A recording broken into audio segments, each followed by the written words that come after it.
আসসালামু আলাইকুম দর্শক বন্ধুরা, দেখেন আজকে এই যে ঘাস কাটলাম। এই যে পিলিটা দেখতেছেন, এই যে পিলিতে আর কি ঘাসটা বেড়েছে, দেখেন এগুলো সব নগদ কাটা। এই যে আজকে শুধু এই পিলি কাটছি, ভাবিছি এইগুলোও কাটবো। এই যে এইগুলাও কাটা হয়ে যায়, তা দেখতেছি যে অনেক দূর যাওয়ার পরে দেখতেছি যা হয়েছে তো এরকম 200 পা হয়েছে।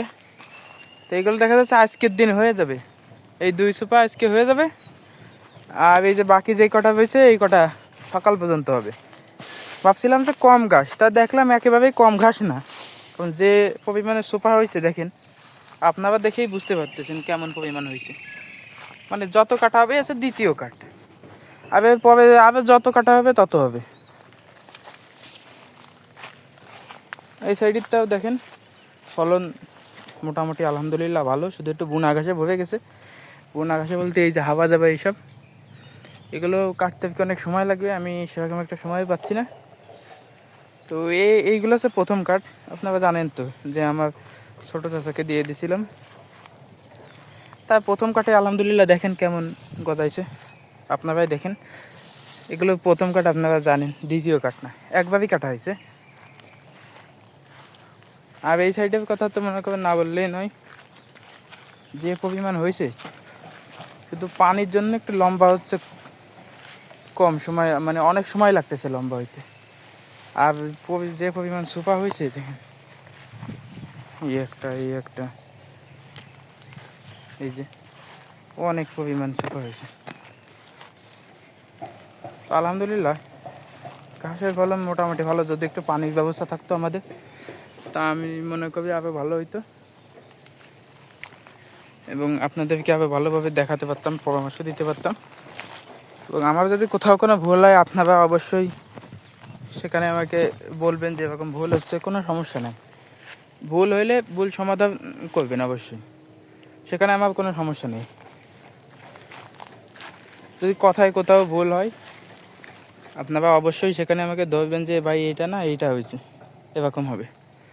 তো দেখেন এই যে প্রচুর পরিমাণ হয়েছে ঘাস, শুধু একটু মানে এইগুলো এখানে প্রায় 1 মাসের ঘাস আছে আমার।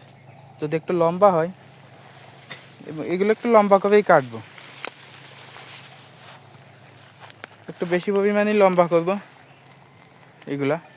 কারণ এই লম্বা করার পরে এই কাটার পরে আর কাটবো না, কারণ এই কাটার পরে হচ্ছে বৃষ্টি চলে আসবে, বৃষ্টির সময় আর কাটবো না, এরকম উঁচু থাকবে। ঘাস যদি বড় হয় তাহলে দেখা যাচ্ছে মাথা সমান কেটে দেবো, সেগুলো আপনাদেরকে দেখাবো যে কীভাবে কাটতে হয়। কারণ আমার কিছু ঘাস ছিল, আমি ওইভাবে রাখছিলাম, এই যে এই সাইডের তাই কিছু বলতে অনেক ছিল। আর এগুলো তো মনে করেন দিন দিন লম্বা হচ্ছে এবং সোফা হচ্ছে। আমি চাচ্ছি যে সোফা হচ্ছে, কিন্তু চাচ্ছি আর একটু লম্বা হোক। এখনই প্রত্যেকটা গায়ে 20-25 টাকা দিয়েছে, 20টা তো আছেই। এই যে এটা, এই যে এগুলো দেখতে পাচ্ছেন 15-20টা সর্বনিম্ন, এর কম নেই।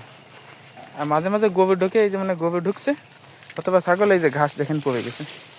এরকম হলে আর কি আসলে একটু সমস্যা হয়। এই যে গোবর পা ছাপ্পা, মানে গোবর না ছাগল সেটা আর কি বোঝা যাচ্ছে না। মাঝে মাঝে গোবর ঢোকে, আমাদের বেড়াটা বা ভেঙে গোবর ঢোকে, তাই আর কি সকালে আর কি ঘাস, দুপুরবেলার দিকে ঘাস কাটতে আসছিলাম, তাই আর কি দেখালাম যে কী পরিমাণ ঘাস হয়েছে। দেখেন, যারা গোবর খামার করবেন অবশ্যই আগে ঘাস লাগাবেন, তারপরে গোবর লালন পালন করবেন। অবশ্যই দেখেন ভালোভাবে আপনার ঘাসের পরিচর্যা করতে হবে। আমরা আর কি সেরকম একটা পরিচর্যা করতে পারি না, তাই আলহামদুলিল্লাহ অনেক হয়। মানে সেরকম যদি পরিচর্যা করতাম, মেন হচ্ছে আমাদের পানি দেওয়ার কোনো লাইন নেই। ওই যে সাইডে যে ধানের জমি দেখতেছেন, ওইখান থেকে আরও দেখা যাচ্ছে 100 ফিট ধরে যাচ্ছে পাম্প, 100 ফিটের উপর বেশি হবে। 100 ফিটের ওই পাশে হচ্ছে তো মোটর, ওইখান থেকে পাইপ দিয়ে আমাদের ওই জমিতে আনতে কমপক্ষে 300-350 ফিট, 400 ফিটের মতো পাইপ লাগে।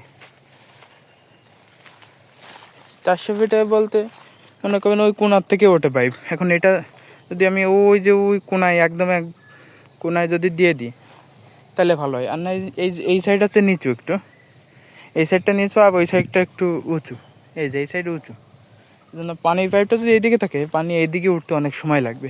তবে ওই দিকে ভেসে যাবে। এজন্য এই দিক দিয়ে দিই পানি, আস্তে আস্তে এইদিকে চলে আসে। এজন্য একটু লম্বা পাইপ লাগে, লম্বা পাইপ হলে অনেক ভালো হয়। আর বিশেষ করে গতবার ধান ছিল তো, মানে যখন পানি দিছি তখন ধান এক হাত হয়েছে, এই জন্য একটু ঝামেলা হয়ে গেছিলো, অনেক পানি লাগছিল। তারপরে এই যে বৃষ্টি হয়েছে, বৃষ্টিতে আলহামদুলিল্লাহ অনেক ভালো হবে দেখতেছি। এই যে ছোটো যেগুলো হয়েছে বড় হচ্ছে, কিন্তু আমরা বুঝতে পারতেছি না, তখন আমাদের প্রতিদিন আসা হয় তো, এই জন্য আমরা বুঝতে পারতেছি না। তো এই ছিল আমাদের আজকের ভিডিও। আর ভিডিওটি ভালো লাগলে অবশ্যই চ্যানেলটি সাবস্ক্রাইব করে দেবেন এবং বন্ধুদের মাঝে শেয়ার করে দেবেন। আসসালামু আলাইকুম।